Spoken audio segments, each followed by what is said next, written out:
Enrique Dominami, ex candidato presidencial, presente. Au. Bienvenido. Au. Cuidado, pueden decir que uno de los que entró al Capitolio el otro día. Mierda, no. Buenas noches y gracias por la invitación. Perfecto. Encantado de estar con...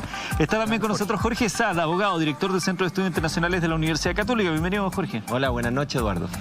¿Tenemos ya en contacto con Estados Unidos, señor director? ¿Sí? Tenemos a José Antonio Neme, nuestro periodista, compañero, conductor. Él está desde Washington, ahí está muy abrigado. Y también vemos a Alejandra Matus, que está en Nueva York. Alejandra, José Antonio, gusto saludarlos. Hola, Eduardo, ¿qué tal? ¿Cómo estás? Parece que hace frío, no quiero ser muy adivino, pero parece que estará la noche, José Antonio. Sí, deben haber un par de grados o quizás 0 grados, no sé, la verdad es que se siente muy intenso el frío, pero también se siente muy intenso la temperatura política, digamos, que sube y sube, ¿no? Pese al invierno norteamericano.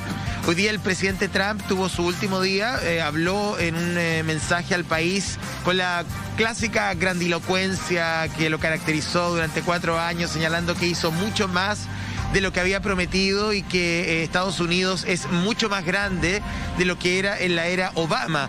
Y al mismo tiempo señaló que el MAGA, el movimiento Make America Great Again, está solamente comenzando y que va a ser un actor político relevante de aquí a los próximos 4 años, aunque quizás él no pueda competir por la elección en 2024 si es encontrado culpable luego de un juicio político. Y cortito, quizás la actividad más emotiva del día ha estado marcada por el presidente electo Joe Biden y la vicepresidenta Kamala Harris, que rindieron un tributo a las más de 400.000 víctimas fatales del COVID-19 aquí en Estados Unidos. Claro, hoy se superó esa cifra de 400.000 personas muertas en Estados Unidos, que también ha sido uno de los ejes de las críticas hacia la administración del presidente saliente sobre el manejo de la pandemia. Antes de ir acá al estudio, quiero saludar a Alejandra Matus, que me parece que está en la comodidad de su hogar. Y parece que no nos está escuchando. Es un buen punto. Jorge, ¿cómo ves lo que va a ocurrir mañana respecto a este cambio de mando? A ver, creo que el cambio de mando mañana tiene particularidades. Hay toda una incertidumbre respecto a la situación de seguridad, el despliegue de la Guardia Nacional y este hecho histórico de después de más de 150 años de que no va a estar el presidente que entrega el mando, en este caso Trump. Y eso habla un poco de la situación política que hay en Estados Unidos, de una sociedad que ya venía dividida, pero que estos últimos 4 años ha exacerbado esa polarización. Entonces, ¿cómo un liderazgo moderado como el de Biden va a encajar en una sociedad muy dividida, polarizada y que crecientemente desconfía de las instituciones públicas? Es un buen punto, Jorge, porque da la sensación, de pronto para la opinión pública, que esta división, esta fractura, como le llaman en la Argentina algunos, surgió con Trump, y esto ya venía de antes. Sí. Venía de antes, ahí podemos conversarlo más en detalle, pero la sociedad americana venía dividida y si uno ve algunos hechos puntuales como la crisis financiera del 2008, comienza a crecer ese sentimiento antiglobalización y esos grupos de trabajadores que van quedando atrás y que por lo tanto Trump es más bien un síntoma de lo que está ocurriendo en la sociedad. Pero ¿cuál fue la fórmula de Trump en sus 4 años? Dejando de lado lo que fue el cierre de su gobierno, que fue el desplome de su figura, que dividió aún más la sociedad. Jugó muy bien la cancha de la polarización, pero hoy día lo que ofrece el presidente electo es completamente contrario. Es la moderación, es la unidad, y esa es la gran pregunta o signo de pregunta si eso va a encajar o no en la sociedad americana actual, que ha cambiado demográficamente, ha habido una inmigración importante en las últimas décadas, etc. ¿Cómo ves tú este enfrentamiento, Marco? Yo en 3 niveles, complementarios con Jorge. Creo que uno podría afirmar de que Biden es una especie de Patricio Aylwin y Trump una especie de Pinochet, en el sentido de las sociedades que dejan, sociedades súper polarizadas, con una gran controversia sobre el balance económico y con una especie de restaurador de católico irlandés, se parece, mayor de edad, Biden. Me refiero a que se parecía al rol de Aylwin. Aylwin no era la renovación política, Aylwin era más antiguo que la independencia, era un político que había sido vicepresidente de la ADC, senador, diputado. Yo agregaría después de que creo que no va a pasar mucho y va a pasar tampoco. ¿En qué ¿Mañana sentido? o con la administración de Biden? Con lo que va a pasar con Biden, porque Estados Unidos es un jugador que está en distintas canchas. En las cosas que nos importan a los progresistas, va a volver al Acuerdo de París en el cambio climático. Ahora, respecto a América Latina, probablemente siga muy firme, porque por 2 razones, Jorge me contradecirá. Uno, Biden pertenece a una tradición de política exterior muy dura con nosotros como continente, muy severa. Lo que se llama el patio trasero, etcétera, etcétera. Pero para no ponerle mucha retórica, creo que Biden se va a demorar en cambiar respecto a Cuba y Venezuela, que son las verdaderas carpetas. Chile no está en el top 10 de las prioridades de las preocupaciones, claro. Por tanto, siempre está Venezuela, Cuba, Brasil. Y en tercer lugar diría también de que Trump en eso fue bastante genial. Yo que no pertenece a mi tradición ni a mi domicilio. Para seguir con Jorge, lo diría lo mismo de otra manera. Creo que Trump detonó un momento populista. ¿En qué sentido? Dijo, están ellos, la élite, nosotros el pueblo. Obama, de algún modo, también apeló a esta idea de nosotros el pueblo, pero Trump llegó más lejos. Dijo, no. Hillary, Obama, todos ustedes son unos burócratas de caviar, acomodados. Yo represento un pueblo. Y estaba el ellos y el nosotros. Y en eso Trump fue muy astuto en toda su presidencia. Lo que tú llamas polarizar. Tensionó las cosas entre Washington y el norteamericano llano, que padeció esta élite, voy a exagerar las caricaturas, pero esta élite de cumbres que se pasaban entre cócteles anunciando grandes acuerdos internacionales y sin embargo el grueso, el promedio norteamericano sentía que se iba empobreciendo, cosa que en los hechos es bien correcta. Estados Unidos, esta generación, ha conocido más dificultades que la generación de los 60 en términos económicos. Interesante ese punto y se lo planteo a ambos antes de volver con nuestros contactos en Estados Unidos, que hasta antes de la pandemia, por lo menos la información que llegaba era que la economía norteamericana andaba bastante bien y esa era la plataforma sobre la cual Donald Trump planteaba su repostulación. Estamos de verdad haciendo América grande nuevamente a través de la economía. Pero también es cierto que, según los indicadores, mostraban que porcentajes importantes de la población estaban quedando alejados de aquello. Efectivamente, el mayor activo de Trump era la economía. Nosotros no olvidamos, pero en enero del año pasado, antes de la pandemia, Trump corría con gran ventaja, era el favorito. Claro. E incluso con pandemia, con el desplome de la economía, con todos los medios de comunicación, en términos generales, en contra todos, fue el perdedor más votado en la historia, con 75 millones de votos, y no nos olvidemos que fue una elección reñida, más allá de los 6 millones de votación popular. Entonces la pandemia desplomó ese activo de la economía, las tasas de desempleo más bajas en 50 años en Estados Unidos, los mercados financieros bollantes, etcétera, y a la vez hubo un cuestionamiento a cómo manejó la pandemia. Pero yo miraba hoy día los últimos datos internacionales y fíjate que el 2020 fue el año donde la aprobación de Trump por parte de los republicanos llegó a su punto pic de alto. Nosotros desde afuera pensamos que todo giró en torno al manejo de la pandemia, pero la verdad es que los americanos se definen por un conjunto de temas. Economía, por cierto, pandemia, la elección de los miembros de la Corte Suprema. Entonces, más complejo que haber dicho, yo diría como resumen que la pandemia quitó el favoritismo de Trump.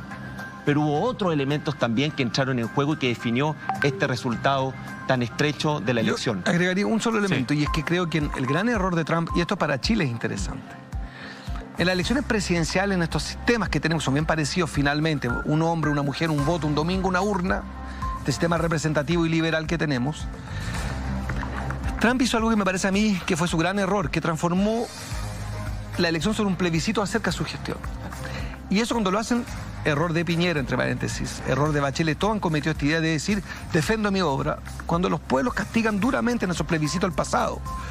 Creo que el error de Trump fue ponerse de manera tan arrogante diciendo, este es el mejor balance. ¿Se trata de un balance? No te voto. ¿Cuál fue, a mi juicio, la astucia de Obama en su reelección? No ir a la defensa de un diagnóstico, sino ir a lo que faltaba por hacer. Creo que Trump se quedó, y esa es la trampa que a mi juicio no comete Lavín en Chile o no cometen otros, es transformar las elecciones sobre plebiscitos, porque ahí lo pierdes. Y se transformó en un referéndum Sobre Trump. Entonces no es que la Trump. gente esté con Biden, a mi juicio. La izquierda norteamericana, votó por Biden. O sea, el caso de Cortés, que en otro país, como lo dijo ella misma, no sería aliada de Biden, sería opositora a Biden, Claro. hoy día es aliada de Biden, porque Que era un poco lo de Pinochet, yo me refería a lo mismo, cuando Pinochet pierde, es cuando Pinochet se hace un plebiscito, sí o no sobre él, no. Quiero preguntarle a José Antonio Neme, a propósito de otro de los conceptos que se vislumbra para lo que podría ocurrir mañana, es el fuerte dispositivo de seguridad, porque Joe Biden, contrario a lo que en algún minuto también se especuló, que a lo mejor no se iba a hacer en el Capitolio, producto de lo que había ocurrido el 6 de enero, él quiere seguir con esta tradición impuesta a principios de los 80 y hacerlo ahí en una de las caras del Capitolio. El despliegue de efectivos de la Guardia Nacional, José Antonio, y el nerviosismo que existe en la población respecto a lo que podría llegar a ocurrir. Enemigo interno, han dicho los diarios. Claro, claro, esto parece una zona de guerra. Me voy a quitar la mascarilla porque la verdad es que no tengo gente alrededor para poder despachar con mayor claridad, si me permiten. Hemos tratado de respetar las medidas sanitarias, a pesar de que la verdad lo que hemos visto en los aeropuertos y en los centros, digamos, de flujo de público, es que no hay una suerte de respeto irrestricto a las medidas sanitarias como en Chile, ¿eh? Y eso es algo que al menos el presidente Biden quiere cambiar. De hecho, una de sus primeras medidas, uno de sus primeros anuncios van a ser algunas restricciones en materia sanitaria, por ejemplo, la exigencia de PCRs para el movimiento internacional, la mantención de algunas restricciones de viaje, escuchar más al mundo de la ciencia, que es lo que no hizo el presidente Donald Trump, y es por eso que la infección llegó en este país a donde llegó. Estados Unidos es el país con más personas infectadas por el COVID-19, estamos hablando más de 20 millones de habitantes y, como lo decía yo al principio del despacho, 400.000 personas muertas y fracción.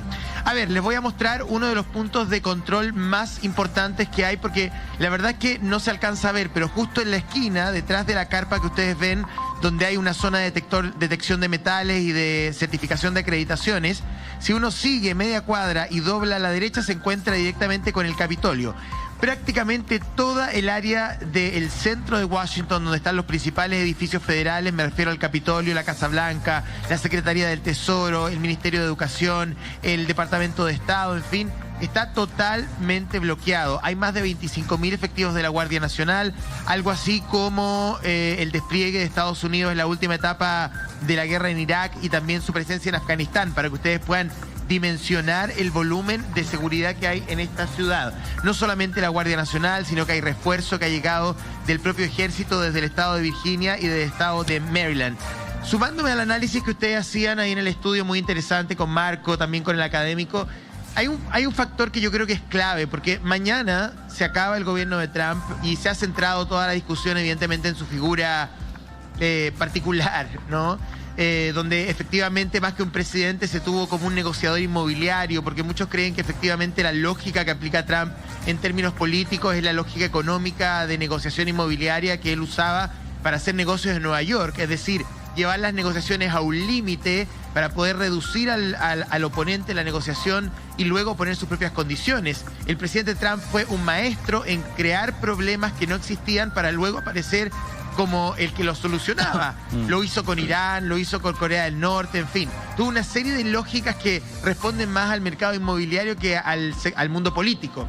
Pero más allá de la figura de Trump, que posiblemente no va a estar en la papeleta el 2024 si es que pierde el juicio político, la gran pregunta es qué va a pasar con el trumpismo. Porque aquí hay, como decían ustedes ahí en el estudio, más de 70 millones de personas que votaron por Trump.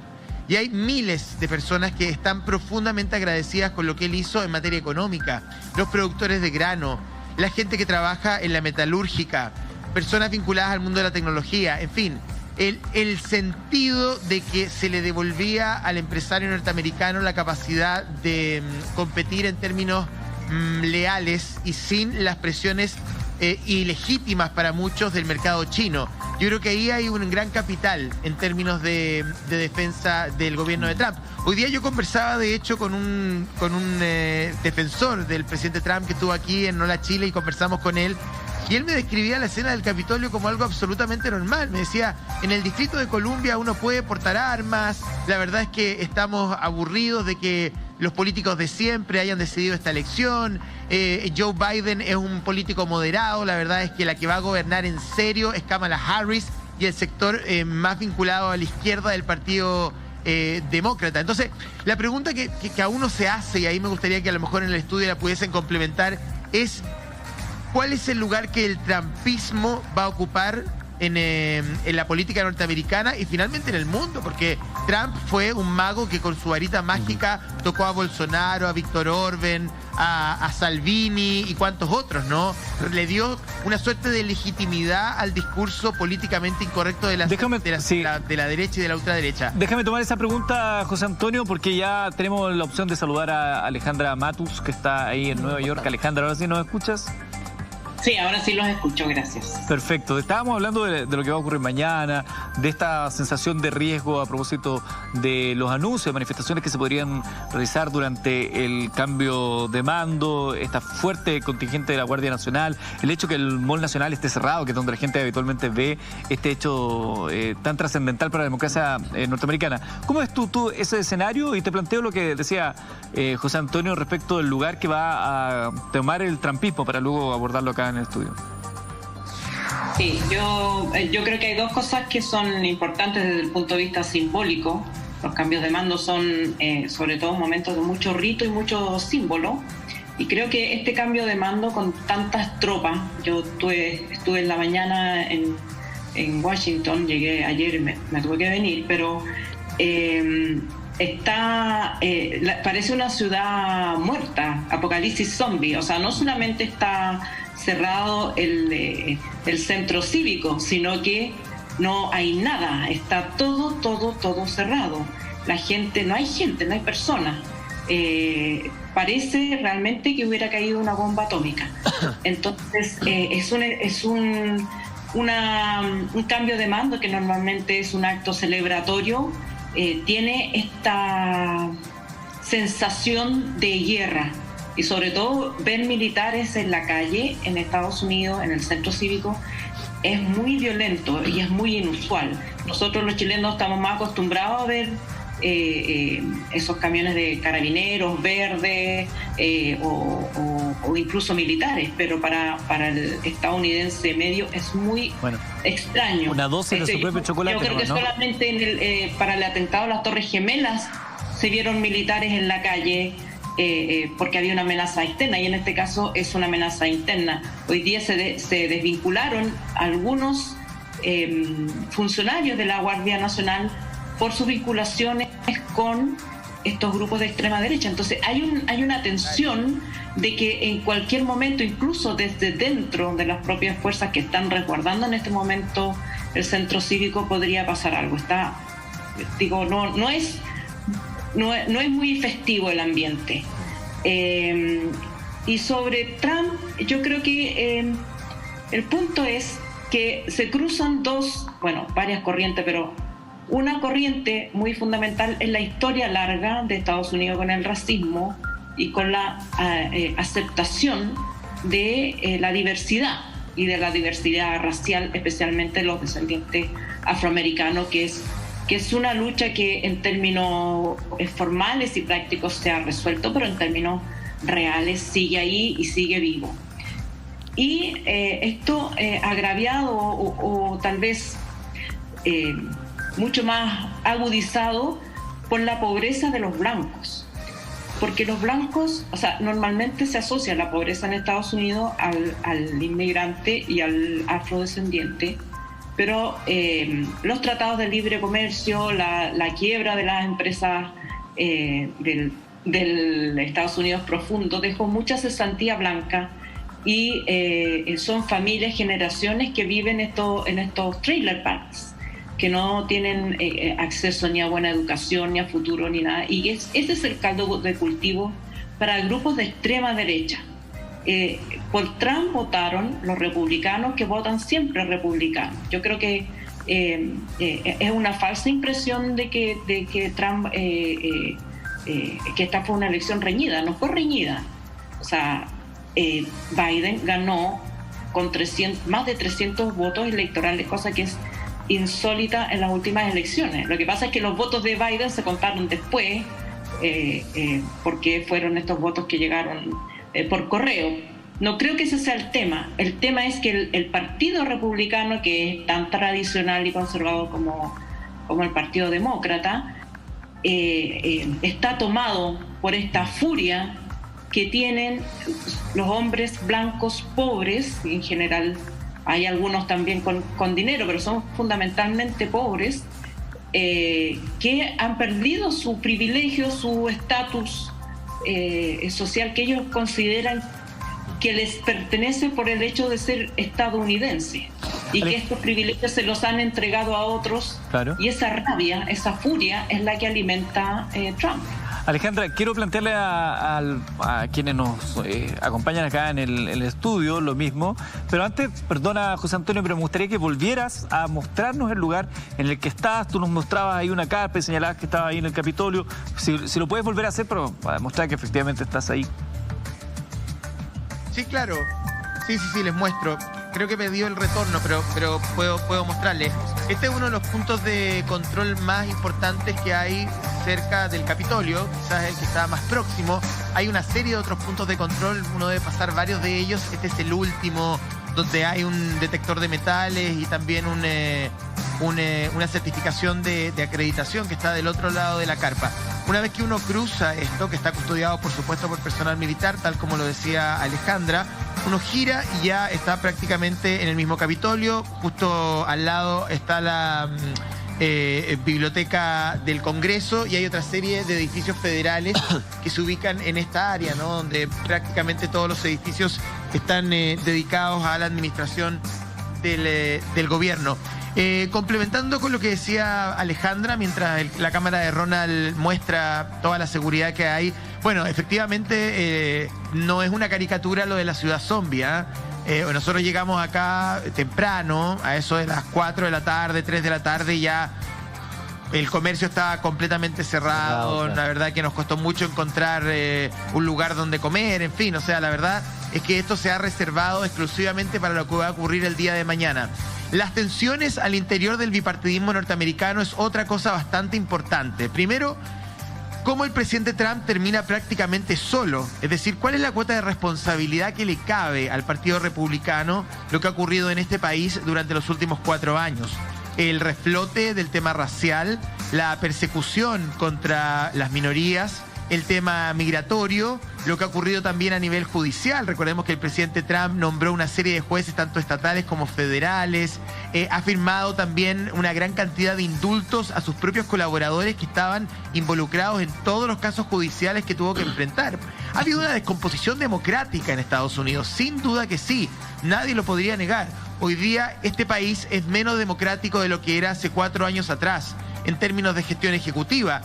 Por lo tanto, la pregunta es, ¿qué responsabilidad le cabe al Partido Republicano y a todos los partidos que toman figuras como Trump, sacada de un reality de televisión, que lo ubican en una línea de generar poder? Porque la verdad es que Trump fue sacado como un conejo de un sombrero para poder ganarle a Hillary Clinton.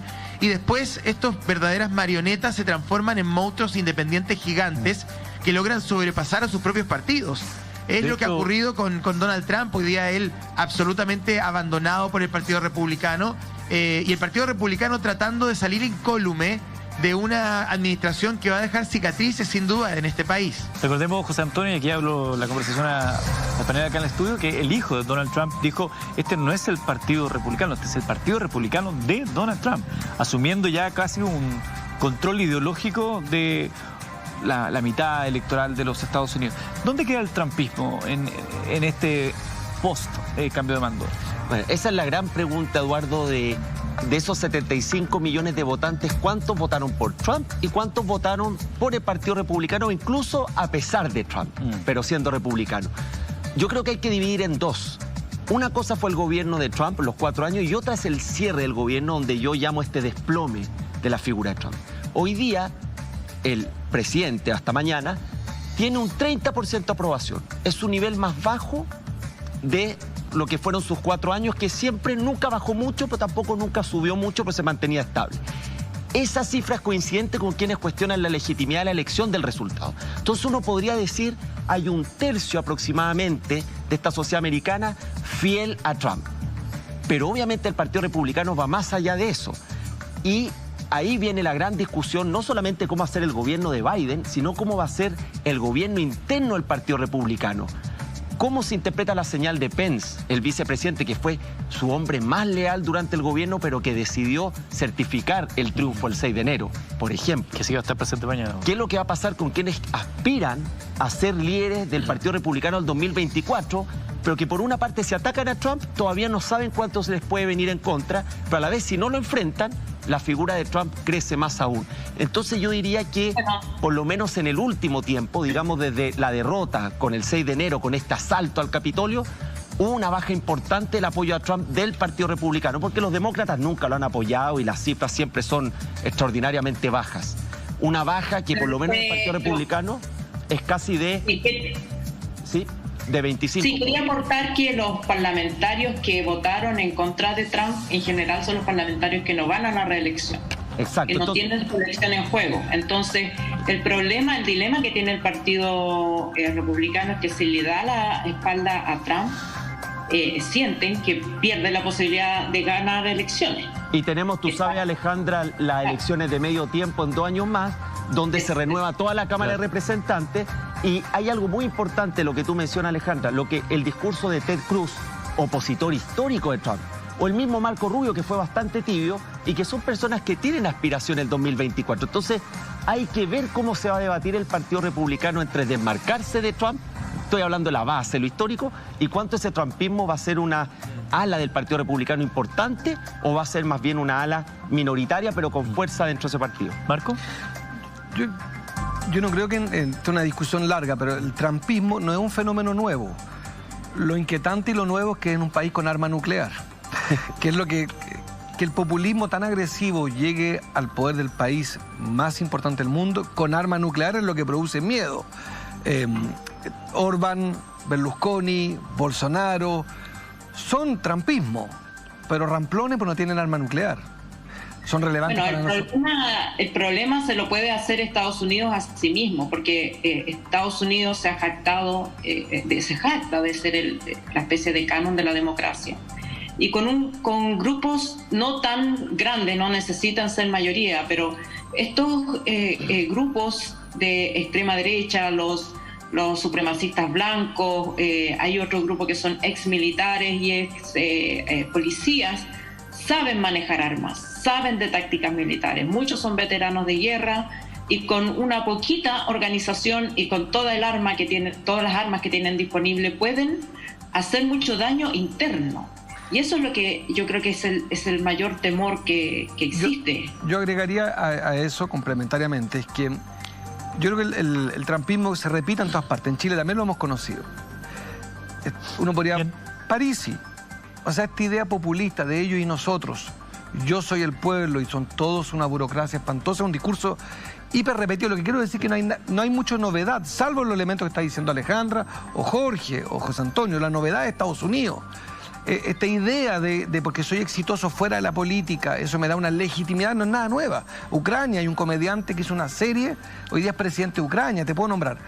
Quizás lo que a mí me parece muy perturbador de lo que vivimos estos 4 años, insisto, un poco lo que se ha dicho, no solamente el fenómeno interno, la violencia interna que despierta Trump, de la cual se benefició permanentemente, sino que él fue en eso una cosa muy tormentosa, porque fue extremadamente violento en lo formal, pero fue extremadamente pacífico en lo sustantivo. Hay varios filósofos que escribieron sobre Trump, era muy interesante, demostrando que era un gran diplomático. Uno de los pocos presidentes que no ha llevado al país a la guerra. ¿Por qué? Porque Trump tiene una lógica que es mercantil, transaccional. Es, hola, ¿hacemos negocio? ¿Sí o no? Si es no, lo vas a pasar muy mal. Claro. A ver, yo creo que le están poniendo demasiadas fichas porque su manera de hacer negocio era bien fraudulenta. Termino con la idea de que me parece a mí que evidentemente lo que hay en Trump es muy perturbador por muchas razones, entre otras, de nuevo, es que este personaje se va a repetir. Él de algún modo cristalizó un sentimiento que estaba dando vuelta. A mi juicio, Obama también es gran responsable, que es la discusión que viene también. Obama fue gran creador de Trump. No llegó hasta el final en sus propias convicciones, no avanzó del todo. Entonces creo que ahí está la discusión también que se va a repetir en todas las democracias fatigadas, de que se repite en Francia con Marine Le Pen, se repite con Salvini, y en general terminan todos mal. A mí yo tengo mal pronóstico para el trumpismo, mal pronóstico en términos de poder político.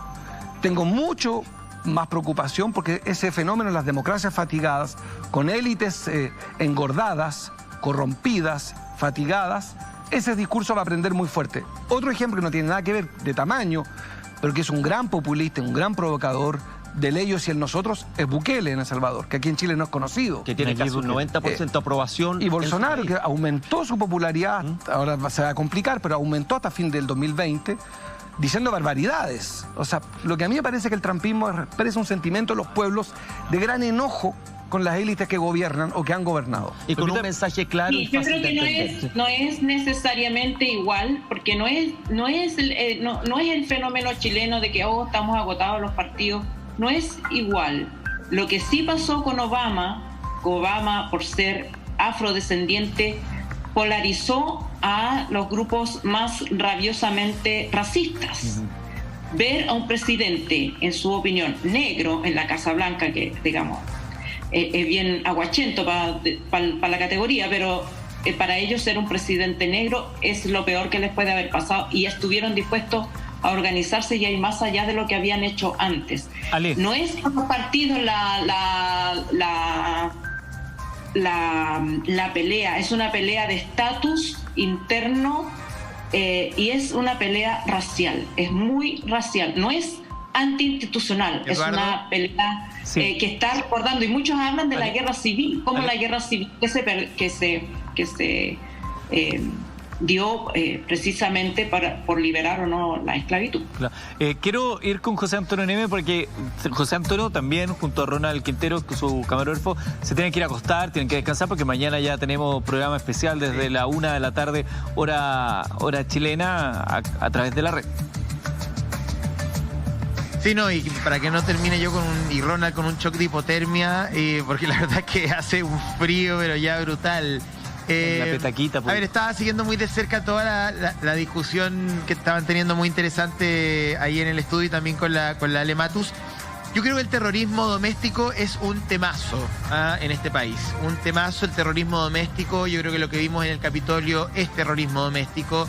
Y los más grandes, digamos, gestores de este terrorismo doméstico están en los poblados más inhóspitos del Midwest, lo más probable, ¿no? Con el arma en sus manos y con el deseo de matar, que es lo que hemos visto desde el año 95 en Oklahoma, con la explosión del edificio federal de Timothy McVeigh, hasta los tiroteos, digamos, en distintas partes del país. Tampoco puedo dejar de mencionar, y relacionado también con lo que viene en materia, digamos, de gestión política, es la imagen de la muerte de George Floyd. No nos dejemos, digamos, persuadir por el discurso de la élite de Washington. Recordemos lo que ocurrió con George Floyd, siendo, digamos, asesinado brutalmente por funcionarios de policía, tratando de presionar su cráneo contra una vereda. Y lo que eso generó, o sea, el tema racial, efectivamente, desde lo formal, tiene un relato, pero eso no tiene un correlato legal concreto, como decía la Alejandra Matus. Entonces, el terrorismo doméstico, el tema racial, evidentemente el tema económico también.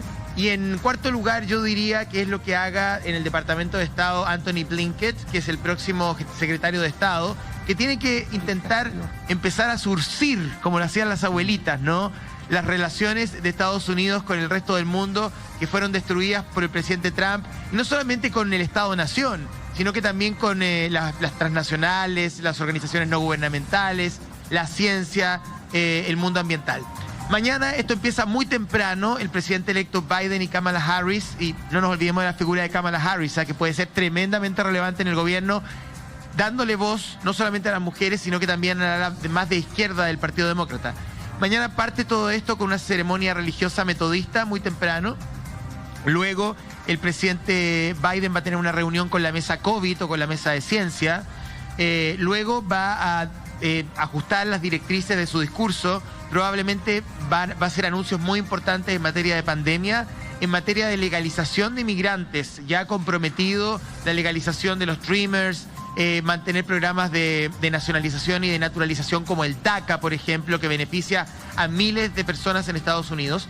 Y también, por supuesto, qué se va a hacer con los dineros públicos en materia de salvataje, tanto federal como estatal. Luego viene la ceremonia en el Capitolio, mucho más acotada que en otras oportunidades, cuando él jura sobre la Biblia de Lincoln como presidente número 46 de la Nación. Un desfile muy, muy cortito y la interpretación del himno nacional por parte de Lady Gaga y otros artistas.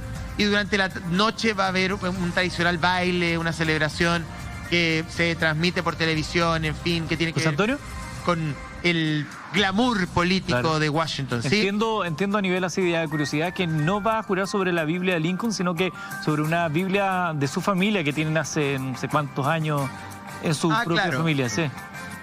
Lo más seguro es que la Biblia de Lincoln esté abajo. Lo que ocurre, a ver, hace 4 años el presidente Trump hizo lo mismo. Tenía la Biblia de Lincoln y sobre la Biblia de Lincoln puso la Biblia de su madre, que se la regaló en New Jersey cuando iniciaron los negocios inmobiliarios, cuando era un adolescente. Claro. Lo más seguro es que en este caso podría ser lo mismo. Quizás vamos a ver cómo esa simbología se concreta en la ceremonia de mañana.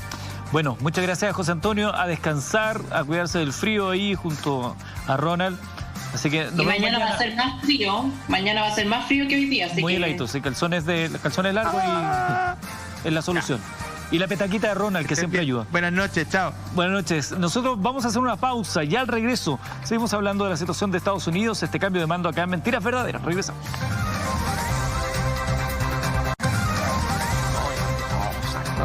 12 de la noche, 6 minutos en vivo. Ya técnicamente es miércoles. Hoy se realizará entonces, hoy miércoles, el cambio de mando en Estados Unidos. Estábamos con José Antonio Neme, quien ya se fue a descansar. Sí, Alejandra Matus desde Nueva York. Acá en nuestro estudio tenemos a Marco Enrique Minami y también a Jorge Saad, abogado, director del Centro de Estudios Internacionales de la Universidad Católica. Tengo una pregunta para Alejandra. Por favor, adelante. No, yo creo que hay una controversia entre lo que yo estoy planteando y lo que tú estás planteando, y me parece interesante y probablemente tú sepas más. Yo creo que las democracias han creado una cantidad de institucionalidades internacionales muy importantes, de la cual yo creo que el multilateralismo es fundamental para países chicos. Y se hizo en realidad, entre otras cosas, para defender a los chicos. Eso generó, pienso en la Unión Europea, una gran bronca en las capas medias. Sectores obreros, sectores industriales.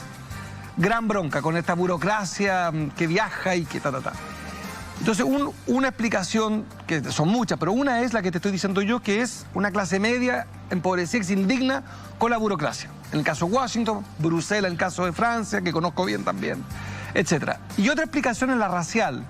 Entonces, la pregunta es, a tu juicio, si uno tuviera que, tú eres periodista, yo no lo soy, editorializar en un titular, ¿es mucho más lo racial que lo que te estoy diciendo yo?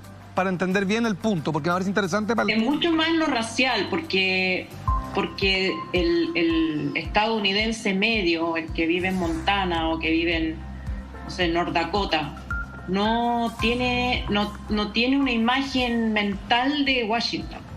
No tiene ese centralismo en la cabeza como lo tenemos en Chile, porque la moneda está ahí y tal. Ellos no se relacionan con el gobierno. Tienen el actual partido republicano tiene una distancia desde su nacimiento con el gobierno federal.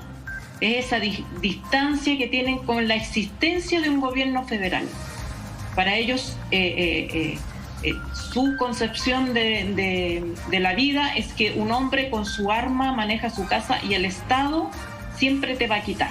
Esa es su concepción de la vida. Ahora, corrígeme. Esa corriente pasa por periodos mayores, de mayor fuerza a menor fuerza, pero está íntimamente relacionado con la batalla del norte y el sur en Estados Unidos, que sigue aquí tan viva como siempre. Ahora, el 2016, corríjanme, el 2016 el elemento racial también estaba, y sin embargo, si no me equivoco, una buena parte de la población afrodescendiente votó por Trump. Eso hoy día se gira, y ustedes consideran que lo de Floyd es el punto determinante o el punto económico y esta crítica a la burocracia. Lo que pasa es que a la par con esto, Estados Unidos se ha transformado en un paradigma de la desigualdad. Ahí, justo hoy día, con todos los cercos y todo, pasas por debajo de cualquier puente o incluso en los edificios públicos, en cualquier acera, en cualquier parte de Washington están esas carpas como las que se ven en Chile, de gente viviendo en la calle. Y todas las medidas de seguridad se toman y a ellos nadie los mueve porque probablemente no tienen dónde llevarlos, pero son personas invisibles, son realmente personas que están ahí y ya se han naturalizado tanto que nadie las mira ni las considera. Entonces, es peor la situación desde el punto de vista de distribución de los ingresos. En Estados Unidos se ha agudizado la diferencia entre los más ricos y los más pobres. Y la clase media, claro, donde están esta base, la clase media empobrecida, o los que nunca llegan a la clase media más bien. Ahora, en Alejandra, Estados Unidos también hay una epidemia de opioides. La tasa de la expectativa de vida en Estados Unidos se ha cortado por la epidemia de opioides. Entonces hay mucha gente viviendo prácticamente como almas en pena. No tienen proyectos de vida, no tienen de qué agarrarse, y esa frustración de lo que ellos sueñan o piensan que alguna vez fue Estados Unidos, hecho en Estados Unidos es mejor, las fuerzas americanas son estadounidenses, son mejores. Entonces, por eso el eslogan de Trump, Make America Great Again. Y ese nacionalismo, ese chauvinismo americano es lo que está presente en esta disputa. Jorge. Sí. Hay un punto interesante lo que tú comentas, Marco, porque Trump, dentro del 15% que crece su votación en relación al 2016, crece también en ciertos grupos, podríamos llamarle minoría, en el voto latino, importante crecimiento en Florida, en algunos condados, y también en otras minorías. Entonces, y el Partido Republicano también tiene una penetración muy importante en todo el mundo rural, en ese América profundo. Mucha parte de la élite claramente no votó por Trump. Entonces, este fenómeno de cómo también se ha ido reperfilando el Partido Republicano estos últimos años es un fenómeno interesante a mirar, y también, obviamente, lo que está haciendo el Partido Demócrata con esta nueva ola, un poquito más hacia la izquierda, podríamos decir, y el sector más tradicional. Pero creo que es muy interesante ver cuál va a ser el rol, en definitiva, de Trump después del 20 de enero. Porque aquí hay una trampa. Hoy día se está especulando que están preparando a Melania. Melania, claro, parece que... Yo creo eso, Alejandra, que es parte de la figura política, claro, más amable, más simpática. Pero no debería sorprender, ha pasado con todas las mujeres de los expresidentes. Claro. Pero hay un tema interesante, tú, Alejandra, que eres periodista, que todo este tema del juicio político que viene posteriormente, las posibles querellas van a mantener en primera línea a Trump en la agenda pública. Y eso mañana él se va a hacer un autodespedida. Ahora, va a dinamitar y va a relegar. Va a dinamitar, pero Jorge, lo que yo entiendo es que toda esta operación del juicio político, mucho más que para inhabilitar a Trump, es para dinamitar al Partido Republicano. Claro, es para meterle una cuña, una fractura, porque los 100 primeros días, ¿qué es lo que quiere Biden? Los 100 millones de vacunas dentro de los primeros 100 días, la recuperación los 1,9 billones de... que le aprueben su plan fiscal, y si todo va a girar en torno al juicio político de Trump y sus querellas, va a opacar este inicio de gobierno de Biden. Entonces también... Claro. De hecho, Biden no quería que hicieran el juicio político, pero lo que pasa es que los políticos estadounidenses están en un dilema: o lo matan, porque es una regla de la política, o lo matan y lo dejan que no se pueda volver a levantar Trump, matarlo, digamos, simbólicamente, ¿no? Claro. Despojarlo de la posibilidad de la reelección, porque si lo dejan semivivo, si lo dejan... en política... exactamente, en política no hay... Así no me digan a mí. Si no lo matan, se van a tener Chávez. Uno puede ver un poquito... y ojalá que nunca suceda, pero uno puede ver lo que pasó también en Alemania nazi con Hitler, ¿no? Que Hitler se empieza a levantar, lo dejan crecer y de repente ¡pam! Está alimentando esa rabia y frustración de un país que no entiende por qué de ser una potencia mundial está en el suelo. Y lo mismo le pasa a Estados Unidos psicológicamente respecto de China. Ahora, respecto de China, la Unión Soviética, se sienten menoscabados y ellos sienten, sobre todo estos hombres que además se ven desafiados por el feminismo, desafiados por este mundo complejo de redes sociales, de hipster, al cual ellos no pertenecen, no quedan fuera, no tienen un lugar. Jorge. Sí, que Eduardo, en el comienzo tú hablaste del tema de la democracia, como esto... la democracia más antigua, la historia moderna, que es la de Estados Unidos, pero hay que ver también el lado positivo, la fortaleza que tuvieron las instituciones de Estados Unidos para contener lo que pasó con Trump. Claro. Fíjate que se decía que la Corte Suprema, de mayoría conservadora, podía condicionar la elección. Todas las demandas legítimas de los conteos, en su mayoría fueron rechazadas, en la Corte Suprema también. Luego tenemos todo lo que ocurrió en la certificación, que esa misma madrugada se terminó certificando la elección, la actuación de Mike Pence como vicepresidente. Entonces, si bien había una erosión de la democracia, una alarma frente a la violencia, Estados Unidos demuestra que nadie está inmune a la violencia en su democracia, también hay que reconocer la respuesta institucional sólida que tuvo Estados Unidos, la separación de poderes, un poder judicial autónomo, y creo que eso es bien notable, esta resiliencia que mostró la institucionalidad americana frente a la principal amenaza que fue promovida o al menos incitada por su presidente. Lo principal es que las Fuerzas Armadas no... las Fuerzas Armadas, otro muy buen ejemplo. al presidente, sino que obediente a la Constitución. Él va a dejar... Y esto hizo toda la diferencia. Lo que sí, a propósito de la pregunta que la encuentro súper buen detonante, ¿qué deja Trump o el trumpismo? Sí. Yo creo que hay elementos que para América Latina, para hablar de nosotros, de nuestro barrio, el barrio más golpeado por el COVID. Patio trasero. El patio, claro, el 30 y tantos % de los afectados al COVID están aquí cuando somos el 8% del mundo. O sea, la región más golpeada es la nuestra, el barrio nuestro. Yo creo que Trump va a dejar cosas que son muy complicadas para nosotros. Una cierta idea de que el voto hispano es un voto muy, muy duro, todavía muy, muy cristalizado en torno al anticastrismo y el antichavismo. Y ante Venezuela, claro. Y por tanto, probablemente Biden se demore mucho en ser audaz frente a dos países donde yo creo que lo correcto es el diálogo, no la intervención, con lo cual se va a demorar. No va a haber amenaza de intervención. Después, respecto de México... Pero lo que pasa es que los cubanos-americanos cada vez pesan menos en el mundo latino. Pero yo aún así creo que, fíjate que hoy mismo, el encargado para el hemisferio sur, si no me equivoco, para América Latina, acaba de confirmar que ellos van a reconocer a Guaidó. O sea, claro, van a continuar con la locura, el delirio, eso es un delirio, de reconocer a Guaidó como presidente de un país. Ese delirio Biden lo confirmó. Lo que demuestra a mi juicio que Trump va a dejar un vector. Demuestra que le importa un comino. Eso es, claro, por eso, a eso voy. Dentro de todo, mira, Obama vino 2 veces, creo, a América Latina. Hizo algún esfuerzo, de hecho ocupó a Chile como plataforma, como éramos el mejor alumno y el peor compañero del barrio, nos eligió a nosotros para insultar, para dar una señal dura a la izquierda latinoamericana y eligió a Chile. Acuérdate que aquí hizo su discurso para las Américas.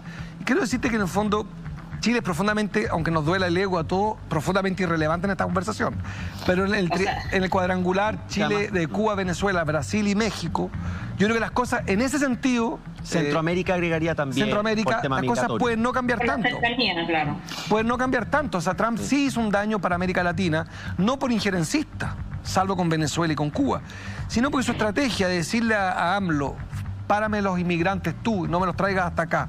México accedió a eso. Aranceles, claro. Con las caravanas, ¿se acuerdan ustedes que hace 2 años? Cuando dijo, voy a hacer un muro, lo vas a pagar tú. ¿Perdón? Cuando lo dijo, voy a hacer un muro, lo vas a pagar tú. Claro, exactamente. Con todas sus letras, o sea, lo voy a construir yo, no te preocupes por eso, yo lo construyo, pero tú lo pagas. Perdón, quiero avanzar. Perdón, hay también una mención honrosa, no lo dejemos pasar, lo que dijo el expresidente Bush, hijo, cuando dijo que esto que había ocurrido en el Capitolio era propio de un país bananero, ¿no? Olvidando que lo que ha sucedido en esos países bananeros justamente porque las administraciones de Estados Unidos han forzado aquello. Muy feo decir bananero, ¿eh? Ecuador es un país que exporta banana. Sí, claro. No, yo se lo digo para provocar, porque es un chiste que decimos todos, que se usa mucho, pero en realidad es insultar a muchos países. Claro, país bananero, y todo el mundo lo usa, americano, donde la dictadura se suceden unas a otras. Claro. Sí. Ahora, dicho eso, Kamala Harris se instala también como vicepresidenta. Hay quienes dicen que será el poder finalmente porque es la osada, la regada, la que tiene algo más que decir que Joe Biden. No sé si ustedes están de acuerdo con esa percepción de los hechos.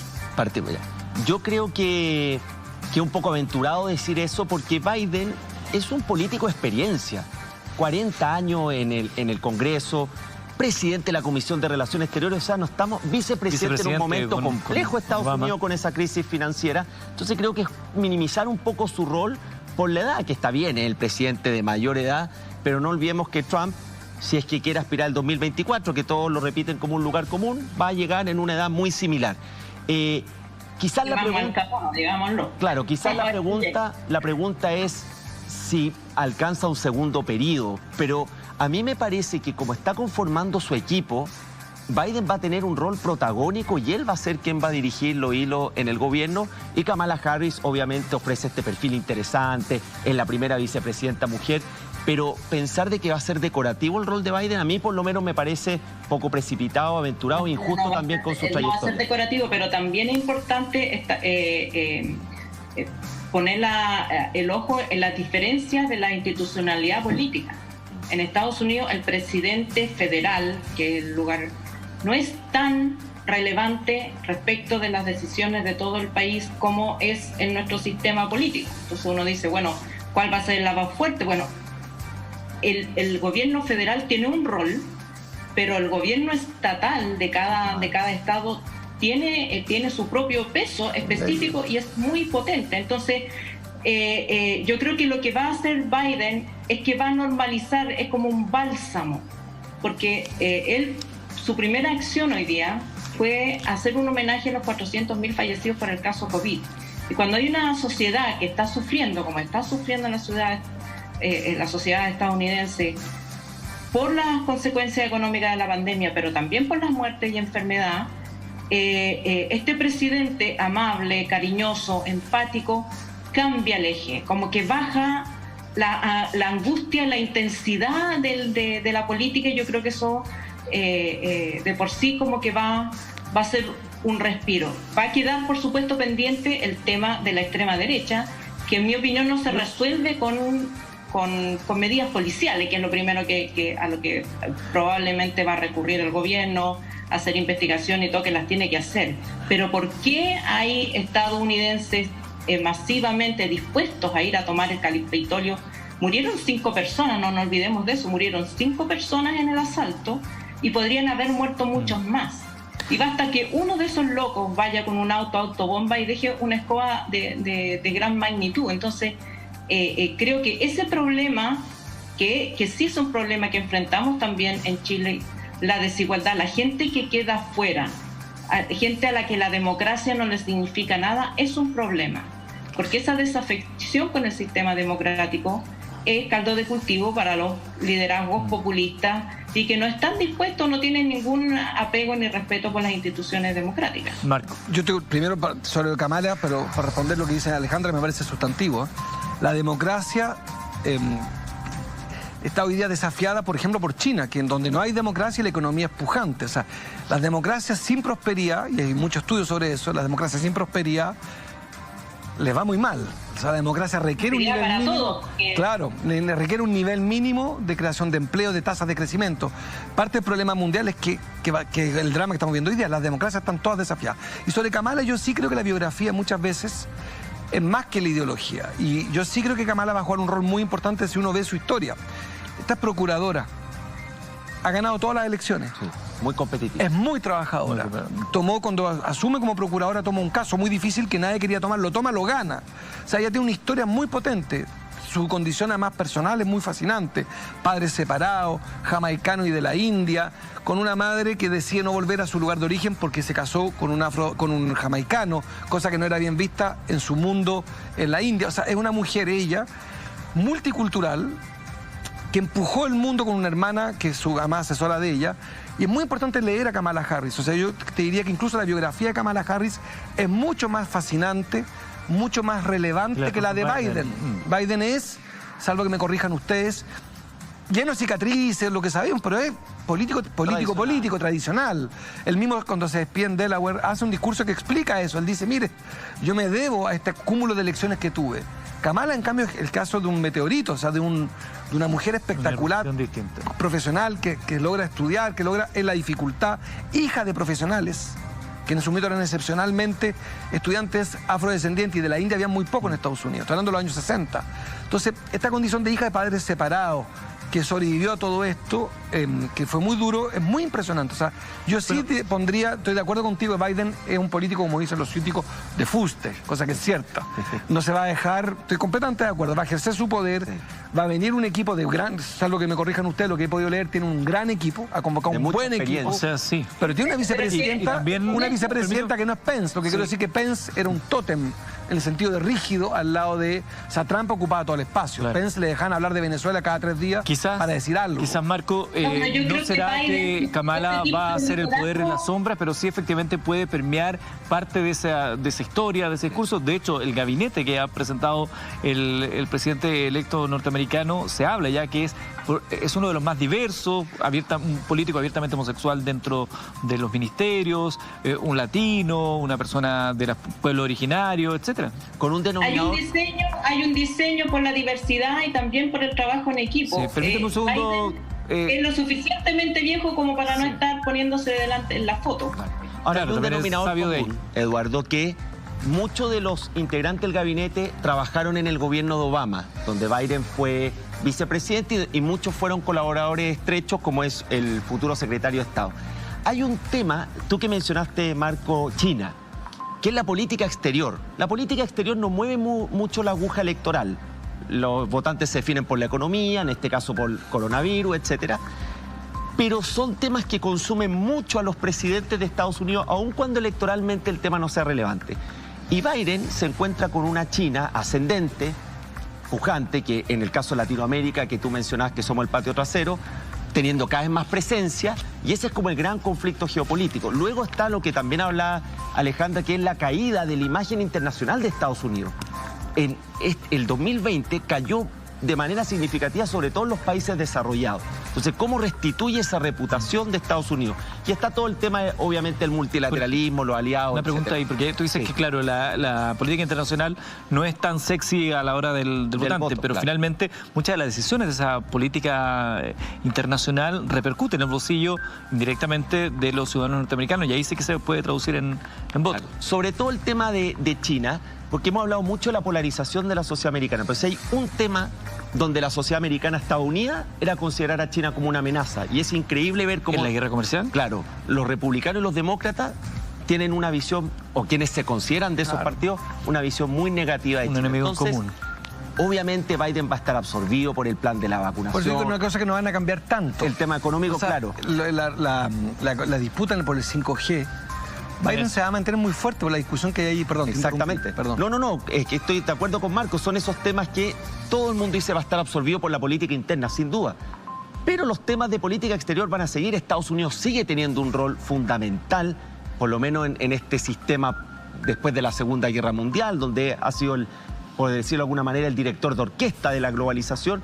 Y hay temas que no se va a sustraer. La Unión Europea le va a pedir ayuda en ciertas materias. ¿Qué hacer con este ascenso global de China? El tema de Medio Oriente, el multilateralismo. O sea, hay una serie de temas que, no siendo sexy electoralmente, consumen mucha energía Para los Chile. gobiernos. Se nos va el tiempo, pero otro tema que era bueno, el tema de los indultos de... Yo creo que esto sí va a influir en Chile, va a ser muy importante en la política medioambiental. Exacto, tema medioambiental. Yo El creo que tema de uno- los indultos de Trump, que se quiere indultar él mismo, también un tema bueno que nos Yo da sí, para ahora, pero... Para chilenizar, para otro debate, lo que dijo Jorge a mí me parece de toda importancia para Chile. ¿Ah? En Chile estamos llenos de cancilleres que se creen presidenciables y a todos les ha ido pésimo. Porque yo creo que a los pueblos, no solo a los gringos, a los pueblos les importa un comino para decidir su voto a la política exterior. Sí creo que es un gran error de todos nosotros en el debate público olvidar que en el caso de Chile, que es una economía hiperabierta, es la política exterior la que explica nuestra bonanza y nuestra escasez. O sea, si no fuera por la política comercial exterior de Chile, cobre, fundiciones de cobre con Perú, el gas boliviano, el tema energético con Argentina, o sea, toda la discusión del modelo de desarrollo triste y pequeño que tenemos en Chile depende de las relaciones internacionales. O sea, lo llevo a Chile porque lo que quiero decir es que los electorados no premian la política exterior, pero creo que cada día más va siendo más evidente que el gran debate en el mundo de países enormes como Estados Unidos o diminutos como Chile es la política exterior. Geraldo Muñoz, ¿sabe que tú piensas eso de los cancilleres? Yo creo que se lo están recordando Se todos lo los días están- algunos, pero no yo, Ok. pero no solo él, mira, y lo digo con Soledad Alvear, Ignacio Bócar, no hay ¿Les va un mejor solo... a los que fueron voceros? Todos los que fueron cancilleres, yo creo que sí, le debería ir mejor. Creo que los cancilleres en generales son tan aplaudidos, tan fascinados y siempre son populares, Respetable. profundamente impopulares para ser elegidos, pero muy populares para el aplauso. Nos pilló la hora, quiero saludar y agradecer a Alejandra Matus, que también estará mañana en esta transmisión especial. Alejandra, gracias por estar con nosotros. Hasta mañana. Gracias. También acá en el estudio al abogado, director del Centro de Estudios Internacionales de la Universidad Católica, Jorge Sá, bienvenido. Gracias, Eduardo. Gracias. Y también a Marco Enrique Dominami, candidato presidencial, a José Antonio Neme, que ya debe estar descansando. Y a ustedes, muchas gracias por acompañarnos. Mañana a la 1 de la tarde, 13 horas, hora local, estaremos en un programa especial junto a Julia Vial y José Antonio Neme. ¿Y quién les habla con la transmisión? Yo puedo llegar a la 1:30, no puedo llegar a la 1. ¿Puede llegar a la 1:30? Ah, perfecto. Okay. Marco va a llegar a la 1:30. Alejandra Mantes también va a estar, por supuesto, y ustedes también van a estar. Felicitaciones. A través de la... Muchas gracias. Muy entretenido el programa. Muchas gracias. Gracias. Y ya, será hasta mañana. Chao, que descansen.